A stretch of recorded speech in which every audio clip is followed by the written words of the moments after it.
আসসালামু আলাইকুম সবাইকে নতুন একটা ব্লগ ভিডিওতে আপনাদের সবাইকে স্বাগতম। যারা যারা আমার চ্যানেলটিতে নতুন আছেন অবশ্যই আমার চ্যানেলটা সাবস্ক্রাইব করে দিবেন এবং ভিডিওটি ভালো লাগলে অবশ্যই লাইক কমেন্ট করে দিবেন।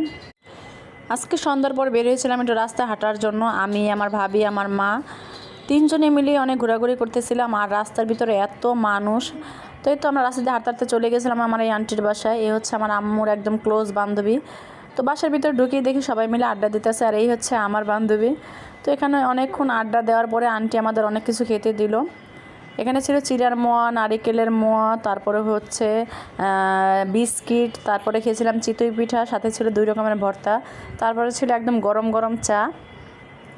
আন্টির বাসায় গেলে সবসময় আমরা খেয়ে আসি, কখনো না খেয়ে আসতে দেয় না। তাই তো তাদের বাসায় অনেকক্ষণ আড্ডা দিয়ে খাওয়া দাওয়া করে তারপর আবার বেরিয়ে পড়লাম, কারণ আমার আম্মু অনেক কিছু কেনাকাটা করবে। রাস্তা দিয়ে হাঁটতেছিলাম আর এই যে ছোটো ছোটো বাচ্চাদের জামা কাপড় দেখতেছিলাম। রাস্তার ভিতরে যে ছোটো ছোটো বাচ্চাদের জামা কাপড় বিক্রি করে, এগুলো দেখতে অনেক ভালো লাগে।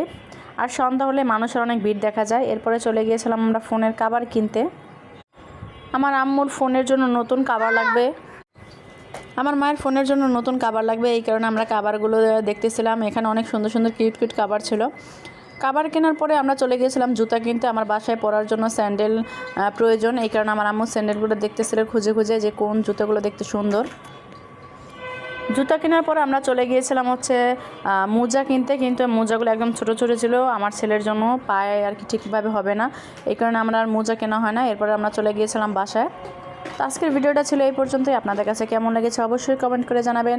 আর যারা যারা আমার চ্যানেলটিতে নতুন আছেন অবশ্যই আমার চ্যানেলটা সাবস্ক্রাইব করে দিবেন। আল্লাহ হাফেজ।